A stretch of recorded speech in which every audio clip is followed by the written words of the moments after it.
បងប្អូនយល់ឃើញយ៉ាងណាដែរចំពោះពាក្យមួយឃ្លាដែលបានលើកឡើងថាការចាប់ផ្ដើមអាជីវកម្មជាមួយនឹង e-Corai គឺជោគជ័យតាំងពីចំណុចចាប់ផ្ដើម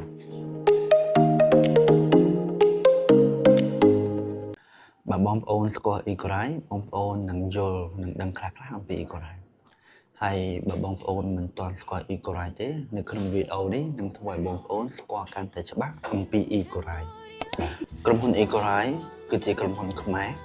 បង្កើតឡើងដោយកូនខ្មែរនិងមានផលិតផលដែលរកឃើញដោយកូនខ្មែរ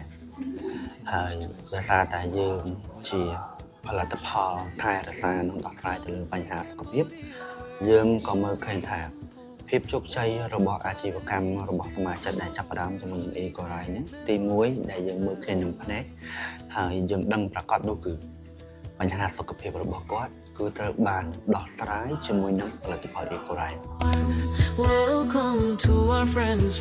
ប្រសិនបើបងប្អូនមានចម្ងល់ក៏ដូចជាមានសំណួរចង់សាកសួរទៅលើការចាប់ផ្ដើមអាជីវកម្មជាមួយនឹង e-Corai បងប្អូនអាចទម្លាក់ comment នៅខាងក្រោមវីដេអូបន្ទាប់ខ្ញុំនឹងធ្វើការបកស្រាយជួយដោះស្រាយចម្ងល់ពុកម៉ែបងប្អូនបា